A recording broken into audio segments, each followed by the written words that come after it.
అబ్బో ఇక్కడ కేజీ చీరలు కొంటే అర కేజీ చీరలు ఫ్రీ అంట. మంగళ్య షాపింగ్ మాల్ కేజీల్లో సేల్, టన్నుల్లో ఆనందం.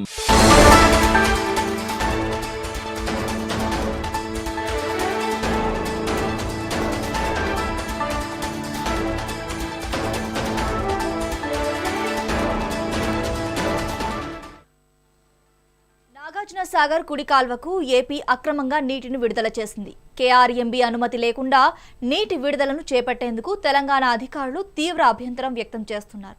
ఇప్పటికే పోతిరెడ్డిపాడు ద్వారా రాయలసీమకు 50 టీఎంసీలకు పైగా నీటిని తరలించిన ఏపీ ఇప్పుడు సాగర్ కుడికాల్వ నుంచి రోజుకు 500 క్యూసెక్కుల చొప్పున నీటిని తీసుకుపోతోంది. ఇప్పటికే పోతిరెడ్డిపాడు ద్వారా రాయలసీమకు 50 టీఎంసీలకు పైగా నీటిని తరలించిన ఏపీ ఇప్పుడు సాగర్ కుడికాల్వ నుంచి రోజుకు 500 క్యూసెక్కుల నీటి చొప్పున తీసుకుపోతోంది. ఈ చర్యపై తెలంగాణ ఇరిగేషన్ శాఖ కృష్ణా రివర్ మేనేజ్మెంట్ బోర్డుకు ఫిర్యాదు చేసింది. ఇక ఇదే అంశానికి సంబంధించి మరింత సమాచారం మా ప్రతినిధి వెంకటరెడ్డి అందిస్తారు. వెంకటరెడ్డి, చెప్పండి.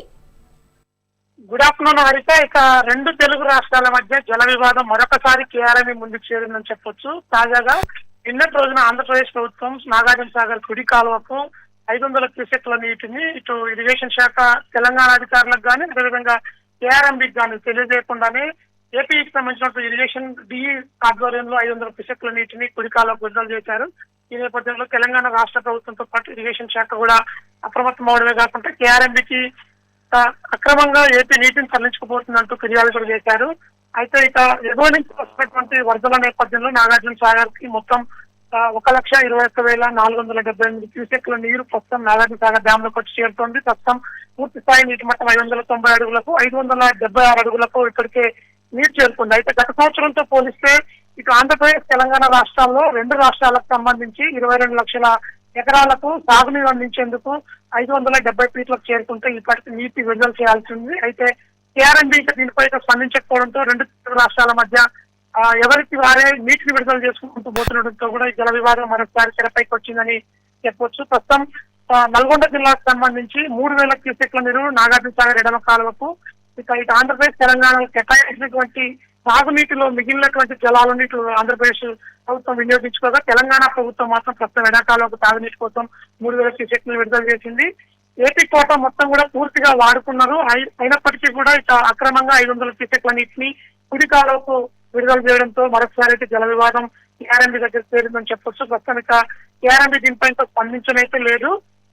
ఇక ఇప్పటి వరకు నాగార్జున సాగర్ డ్యామ్ లో ఎక్కువ స్థాయికి నీరు చేరుకున్నప్పటికీ కూడా సాగుకు నీరు అందించకపోవడంతో ఇటు రెండు రాష్ట్రాల్లో కూడా రైతులైతే ఆందోళన వ్యక్తం చేస్తున్నారు. గత సంవత్సరంతో పోలిస్తే 546 ఫీట్ల నీరు చేరుకున్న వెంటనే బీఆర్ఎస్ ప్రభుత్వంలో కూడా నీటిని విడుదల చేయడమే కాకుండా చెరువుల కుంటల నుంచి అసలు నీరు వ్యవసాయానికి ఇచ్చారు. అయితే ఈసారి మాత్రం జల వివాదాల నేపథ్యంలో ఇటు శ్రీశైలం ప్రాజెక్టుని ఆంధ్రప్రదేశ్ మెయింటెనెన్స్ చేస్తుంది. అదేవిధంగా నాగార్జున సాగర్ ప్రాజెక్టు ను తెలంగాణ ప్రభుత్వం మెయింటైన్ చేస్తూ కొంతకాలం వరకు వచ్చింది. అయితే 2.5 సంవత్సరాల క్రితం తలెత్తినటువంటి జల వివాదాల నేపథ్యంలో ప్రస్తుతం తెలంగాణ ప్రాజెక్టు కూడా కేఆర్ఎంబీ తన ఆధీనంలో తీసుకోవడమే కాకుండా సెంట్రల్ పారామిలిటరీ బలగాలు ప్రస్తుతం నాగార్జున సాగర్ భద్రతను చూస్తున్న నేపథ్యంలో ప్రస్తుతం ఇరిగేషన్ అధికారులకు సమాచారం అదేవిధంగా కేఆర్ఎంబీ అధికారులకు సమాచారం ఇవ్వకుండానే ఏపీ కుడి కాలువకు 500 క్యూసెక్ల నీటిని విడుదల చేస్తూ పెంచుకుంటూ 3,000 క్యూసెక్ల వరకు వెళ్తామంటూ కూడా చెప్పిన నేపథ్యంలో అయితే ప్రస్తుతం కేఆర్ఎంబీ ముందుకు తెలంగాణ ఈ విషయాన్ని అయితే తీసుకెళ్లింది.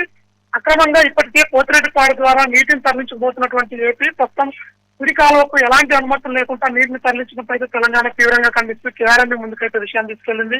ప్రస్తుతం కేఆర్ఎంబీ దీనిపై స్పందిస్తే గనక రెండు తెలుగు రాష్ట్రాలకు సంబంధించి కేటాయించిన నీటి వాటాలను సాగునీటికి అందించే అవకాశం ఉంది.